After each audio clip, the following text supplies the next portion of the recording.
Dear students, welcome to my YouTube channel intent coaching classes. हमारा sets chapter चल रहा है। हम इस चैप्टर की थ्योरी कर रहे हैं। आज हम इसी चैप्टर को कंटिन्यू करेंगे। अगर आपने इसके पहले वाली वीडियोस नहीं देखी तो उनका लिंक डिस्क्रिप्शन में दिया हुआ है, आप वहां से देख सकते हो। हमारा आज का टॉपिक है कार्टेशियन प्रोडक्ट ऑफ सेट्स।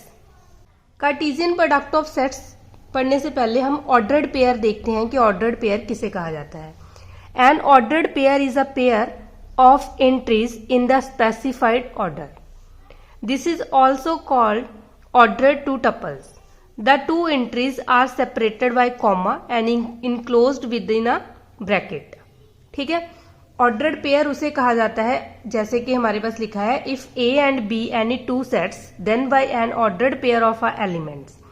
मतलब क्या है कि अगर हमारे पास A and B two set दिए हैं और हम इस तरह ए सेट का एक एलिमेंट ले लें और एक बी सेट का एलिमेंट ले लें और उनको कॉमास की हेल्प से लिखें और उसके ऊपर ब्रैकेट डाल दें। ठीक है, तो इस तरह जो हम लिखते हैं इसको हम बोलते हैं ऑर्डर्ड पेयर। ठीक है, जहाँ टू टप्पल्स भी बोल सकते हैं इसको। इसमें क्या है कि जो ए एलिमेंट है वो ए सेट को बिलोंग करेगा और जो बी एलिमेंट है वो बी सेट को बिलोंग करेगा। हम इसको इस तरह भी बोल सकते हैं कि the position of a point in two dimensional plane in Cartesian coordinate is represented a ordered pair. ठीक, जैसे कि ये हमारे पास टू डिमेंशनल प्लेन है। ठीक है, उसमें हमारे पास जैसे ये पॉइंट 2 है, ये 3 है। ठीक है, तो इसको हम रिप्रेजेंट करेंगे इस पॉइंट, ये पोजीशन जो है ये 2,3 है। ठीक है, इस तरह जो टू डिमेंशनल प्लेन में कार्टेशियन कोऑर्डिनेट होते हैं उनको हम ऑर्डर्ड पेयर भी कहते हैं। मतलब जो फर्स्ट एलिमेंट है वो एक्स सेट को बिलोंग करता है और जो सेकंड है वो वाई को बिलोंग करता है। नेक्स्ट है इक्वालिटी ऑफ ऑर्डर्ड पेयर। मतलब अगर हमारे पास टू ऑर्डर्ड पेयर हैं, सपोज एक है A1, B1 और एक है A2, B2। अगर ये दोनों ऑर्डर्ड पेयर आपस में इक्वल हैं, इसका मतलब है if and only if A1 is equal to A2 and B1 is equal to B2। मतलब इसका जो फर्स्ट एलिमेंट है इसके फर्स्ट एलिमेंट के इक्वल होगा और इसका सेकंड एलिमेंट इसके सेकंड एलिमेंट के इक्वल होगा, तभी हम कहेंगे कि ये दोनों जो पेयर हैं वो आपस में इक्वल हैं। ठीक है, फॉर एग्जांपल जैसे कि हमारे पास इस तरह समा जाता है कि एक वैल्यू है 2x, तो x प्लस वाई, ये पेयर इसके इक्वल है 6,2 के, और हमने फाइंड आउट करनी है x एंड y की वैल्यू। हमें पता है ये दोनों ऑर्डर्ड पेयर आपस में तभी इक्वल होते हैं जब x वाली जो वैल्यू है इस टर्म की इक्वल होगी और जो y वाली है x प्लस वाई वो इसके y की इक्वल होगी। y की वैल्यू यहाँ 2 है। ठीक है, तो यहाँ से हम x की वैल्यू फाइंड आउट कर लेंगे तो जो 3 आ जाएगी और ये x की वैल्यू इसमें फिल कर देंगे तो ये 3 plus y is equal to 2 और यहाँ y की वैल्यू हमारे पास आ जाएगी 2 माइनस 3 माइनस के 1। इस तरह हम equality of ordered pair find कर सकते हैं। ठीक है, अगर इस तरह आ जाता है कि जैसे 1,2 क्या ये 2,1 के इक्वल है, तो हमें पता है 1 नॉट इक्वल टू 2 है, इसका मतलब ये ऑर्डर्ड पेयर इस ऑर्डर्ड पेयर के इक्वल नहीं है। ठीक है, नेक्स्ट डेफिनेशन है ordered triplet. If A B C are any 3 set then ordered triplet of elements we mean a triplet A B C. इसको हम ब्रैकेट में लिखेंगे। ए एलिमेंट ए सेट को बिलोंग करेगा और बी को और सी एलिमेंट सी सेट को बिलोंग करेगा। ठीक है, this is also called ordered 3 tuples. इसको हम ऑर्डर्ड 3 टपल्स भी बोलते हैं और इस तरह हम इसको लिखते हैं ऑर्डर्ड ट्रिपलेट को। नेक्स्ट है Cartesian product of sets. Let A and B be any two non empty set the set of all ordered pair such that A belongs to A and B belongs to B is called the Cartesian product of the sets A and B and is denoted by A cross B।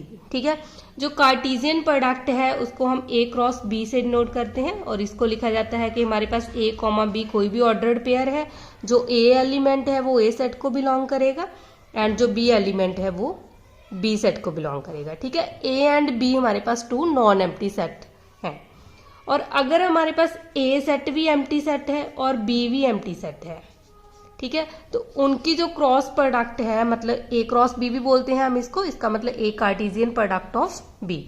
ठीक है, तो इनकी Cartesian product भी always empty आएगी। जैसे कि हम इसकी एक एग्जांपल करते हैं। जैसे कि हमारे पास एक एग्जांपल है, ए सेट दिया है जिसमें एलिमेंट है A, B एंड एक बी सेट है जिसमें एलिमेंट है ए बी सी। ठीक है, और हमने ए क्रॉस बी फाइंड आउट करना है, मतलब ए एंड बी की कार्टेशियन प्रोडक्ट फाइंड आउट करनी है। तो हमें पता है कार्टेशियन प्रोडक्ट में हम एक एलिमेंट ए सेट का लेंगे, एक बी सेट का लेंगे और उनके ऑर्डर्ड पेयर बना देंगे। जैसे कि हमारे पास यहाँ फर्स्ट एलिमेंट ए सेट में ए ले लिया और इसका ए एलिमेंट ले लिया। ठीक है, एक आ जाएगा ए के साथ बी का ये वाला एलिमेंट, एक आ जाएगा ए कॉमा सी। सिमिलर अब बी को लिखेंगे B comma A, B comma B and B comma C. ठीक है, तो ये जो ऑर्डर्ड पेयर हैं ये हमारी कार्टेशियन प्रोडक्ट में आ जाएंगे ए क्रॉस बी में। मतलब हमने फर्स्ट इसका एलिमेंट लेना है, एक एलिमेंट ये वाला ले लेना बी का, सिमिलर इसके साथ बी का दूसरा एलिमेंट, फिर इसके साथ बी का तीसरा एलिमेंट। ठीक है, और बी के साथ सेकंड एलिमेंट ले लिया ए सेट का और इसके साथ भी ये सभी एलिमेंट लिख देने हैं। इस तरह की पेयर बनेंगे ऑर्डर्ड पेयर में। ठीक है, इस तरह हम कार्टेशियन प्रोडक्ट फाइंड आउट कर सकते हैं। सेम अगर हम एक और एग्जांपल करना चाहें, जैसे ए सेट है उसमें एलिमेंट है हमारे पास 1,3 और एक बी सेट है उसमें एलिमेंट है 2, 4, 5। ठीक है, तो ए क्रॉस बी में एलिमेंट आ जाएंगे 1,2, एक आ जाएगा 1,4, 1,5। ठीक है, और 3,2, 3,4 एंड 3,5। इस तरह हम कार्टेशियन प्रोडक्ट को लिख सकते हैं। अगर हमने number of element find out करने हैं कार्टेशियन प्रोडक्ट में कितने होंगे। ठीक है, तो फर्स्ट हमने देखना है कि ए सेट में नंबर ऑफ एलिमेंट कितने हैं। जैसे कि नंबर ऑफ एलिमेंट को एन ऑफ ए लिखते हैं हम। Number of element A set में 2 है और नंबर ऑफ एलिमेंट जो बी सेट है हमारा उसमें नंबर ऑफ एलिमेंट 3 है। और इसकी जो कार्टेशियन प्रोडक्ट है number of element A cross B, उसमें जो होंगे उसका फार्मूला क्या होगा, जितने नंबर ऑफ एलिमेंट ए में है इनटू जितने नंबर ऑफ एलिमेंट बी में है। ठीक है, उन दोनों की प्रोडक्ट हो जाएगी, उतने नंबर ऑफ एलिमेंट हमारे ए क्रॉस बी में आ जाएंगे। मतलब यहाँ 2 है, नंबर ऑफ एलिमेंट बी में 3 है, तो ये टोटल 6 नंबर ऑफ एलिमेंट आएंगे। देखो अब ए क्रॉस बी में 1, 2, 3, 4, 5, 6।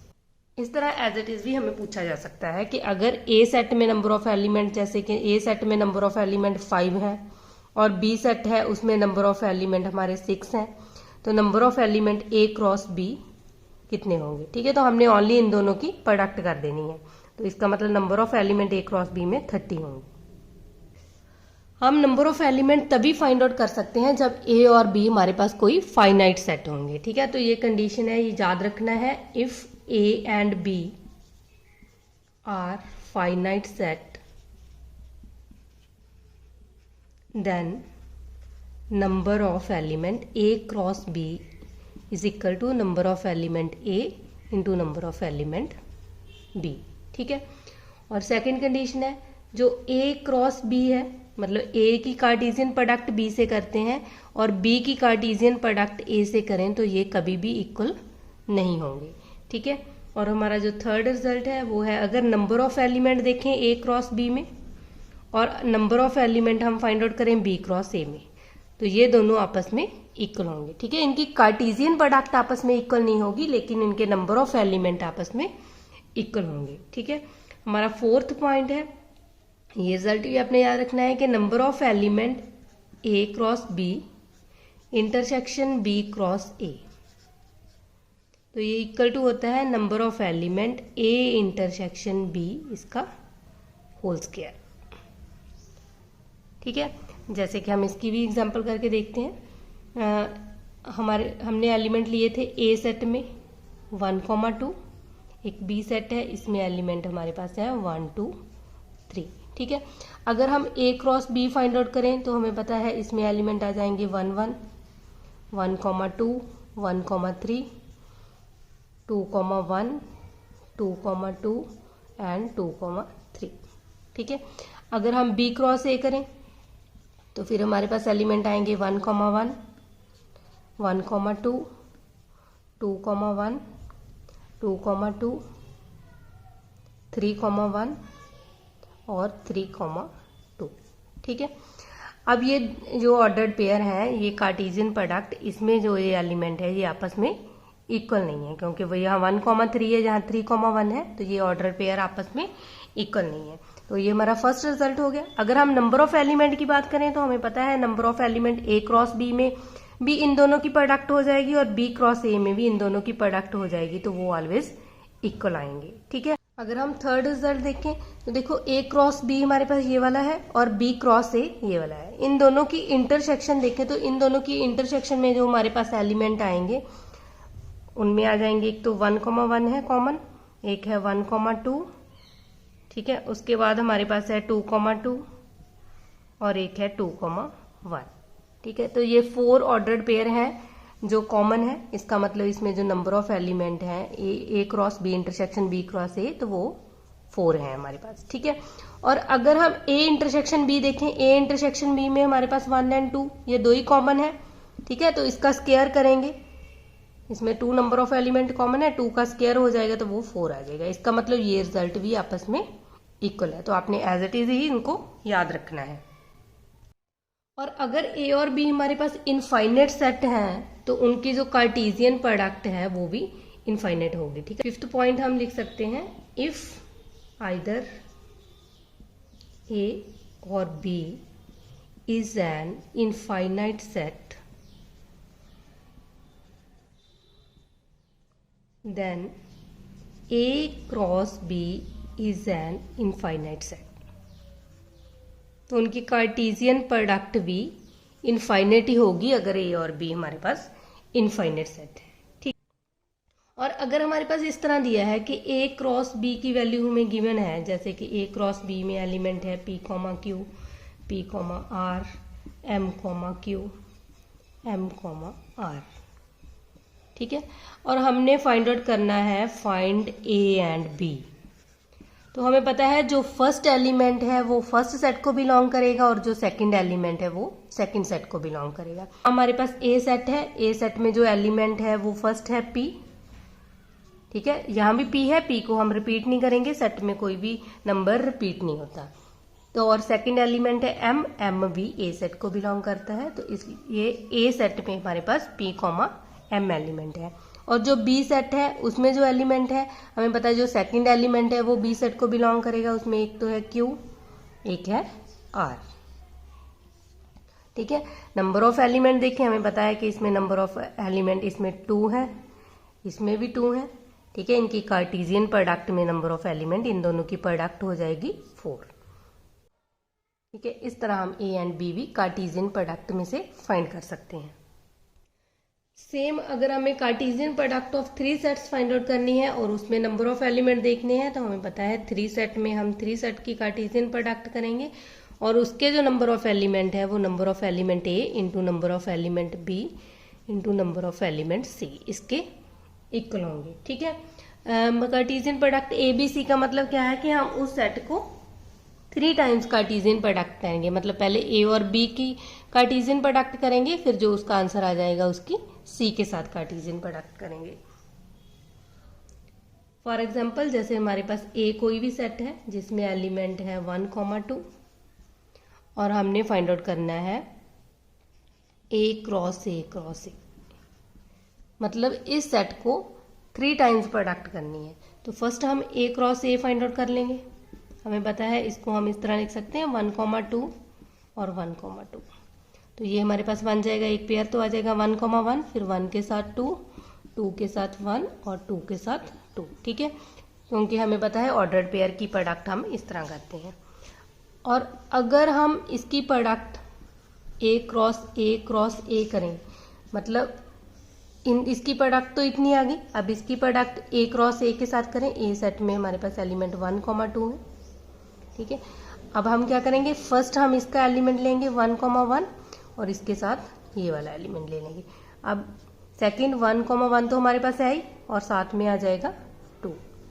अब इस सेट का सेकंड एलिमेंट लेंगे 1,2 और इसके साथ ये वाला एलिमेंट 1, यहाँ 1,2 इसके साथ 2 आ जाएगा। 2,1 ये है, एक 1 ये आ गया, यहाँ आ गया 2,1,2। अब इसके साथ भी 2,2,1 और 2,2,2। ठीक है, इस तरह हम इसकी कार्टेशियन प्रोडक्ट सॉल्व कर सकते हैं ट्रिपलेट की। नेक्स्ट है कुछ इंपॉर्टेंट लॉ है जो सेट्स के रिलेटेड है। फर्स्ट हमारा है एडेम्पोटेंट लॉ। इडेम्पोटेंट लॉ में क्या है कि अगर हम ए यूनियन ए करते हैं तो वो ऑलवेज ए के इक्वल आता है, और अगर हम ए इंटरसेक्शन ए करेंगे तो वो भी ए के इक्वल ही आएगा। ठीक है। और आइडेंटिटी लॉ में क्या है, इसमें जो हमारा फर्स्ट रिजल्ट है, अगर हम ए यूनियन फाई करेंगे तो वो ऑलवेज ए आएगा, और अगर हम ए इंटरसेक्शन फाई करेंगे तो वो ऑलवेज फाई आएगा। और इसमें थर्ड रिजल्ट है ए यूनियन यू करेंगे तो वो यू आएगा, और फोर्थ रिजल्ट है ए इंटरसेक्शन यू करेंगे तो हमें पता है वो ए आएगा। तो यहाँ यू हमारे पास यूनिवर्सल सेट है, तो एज इट इज रिजल्ट भी दिया हो सकता है कि A union phi is equal to A. ये कौन सा लॉ है, तो आपने याद रखना है कि ये हमारे आइडेंटिटी लॉ में ये 4 आएंगे, और इडेम्पोटेंट लॉ में इन दोनों की वैल्यू आएगी 1 और 2। ठीक है, ये दोनों रिजल्ट इडेम्पोटेंट लॉ में आएंगे और ये चारों आइडेंटिटी लॉ में आएंगे। नेक्स्ट है हमारे पास कैमुटेटिव लॉ। कैमुटेटिव लॉ में हमारा फर्स्ट रिजल्ट है, अगर हम ए यूनियन बी करें तो वो equal to B union A के आएगा, और सेकंड है अगर हम ए इंटरसेक्शन बी करते हैं तो हमें पता है वो बी इंटरसेक्शन ए, ये भी आपस में इक्वल है। ठीक है, लेकिन आपने एज इट इज याद रखना है कि ये दोनों कंडीशन जब भी आती है तो ये हमारा कैमुटेटिव लॉ है। नेक्स्ट है एसोसिएटिव लॉ। एसोसिएटिव लॉ में हमें पता है हमारे पास 3 सेट होते हैं। अगर हम ए यूनियन और बी यूनियन सी करें और उसके बाद ए का यूनियन करें, जहां हम ए यूनियन बी पहले कर लें और उसके बाद सी का यूनियन करें, तो ये दोनों रिजल्ट आपस में इक्वल है। सिमिलर अगर हम A intersection B intersection C करें और जहाँ A intersection B intersection C करें, तो ये भी आपस में इक्वल है। उसके नेक्स्ट है हमारे पास डिस्ट्रीब्यूटिव लॉ। डिस्ट्रीब्यूटिव लॉ में क्या है, अगर हम A union B intersection C करते हैं तो ये इक्वल टू आता है A union B intersection A union C. ठीक है, सिमिलर अगर यहाँ यूनियन की जगह पे इंटरसेक्शन है और यहाँ हमारे पास इंटरसेक्शन की जगह पे यूनियन है, तो इसको हम लिख सकते हैं A intersection B union A intersection C. Next हमारे कंप्लीमेंट लॉ में आते हैं। हमें पता है कि अगर हम कंप्लीमेंट का कंप्लीमेंट करते हैं, ठीक है, तो वो ऑलवेज ए के इक्वल आता है। ये रिजल्ट हमारा कंप्लीमेंट लॉ में आएगा। और सेकंड हमारे पास है, अगर हम ए इंटरसेक्शन ए का कंप्लीमेंट करेंगे तो वो इक्वल टू हमें पता है फाई आता है, और अगर हम ए यूनियन ए का कंप्लीमेंट करते हैं तो वो is equal to universal set के इक्वल आता है। ठीक है, और डी मॉर्गन लॉ क्या है, अगर हम ए इंटरसेक्शन बी इसका कंप्लीमेंट करें तो ये हमारे पास आ जाएगा ए का कंप्लीमेंट, जो इंटरसेक्शन है उसका यूनियन हो जाएगा बी का कंप्लीमेंट। और इसमें जो सेकंड है वो हमारे पास आएगा, अगर ए यूनियन बी का कंप्लीमेंट करते हैं तो वो इक्वल टू आता है ए का कंप्लीमेंट, और यूनियन की जगह पे इंटरसेक्शन हो जाएगी बी का कंप्लीमेंट। ठीक है, तो ये 7 लॉ है जो आपने एज इट इज याद रखने हैं। आज के लिए हम इतना ही करेंगे। स्टूडेंट्स, मैक्सिमम अपने फ्रेंड्स के साथ मेरी वीडियो शेयर किया करो, तभी मैं जल्दी से जल्दी आपके लिए और भी वीडियोस बनाकर लेकर आऊंगी, और हम पूरा सिलेबस जल्दी कंप्लीट करेंगे ताकि हम टेस्ट सीरीज के लिए मैक्सिमम सम की प्रैक्टिस कर सकें। अगर आपको मेरी वीडियो पसंद आई है तो लाइक करना, और अगर आप मेरे चैनल पे नए आए हो तो चैनल को सब्सक्राइब करना मत भूलना।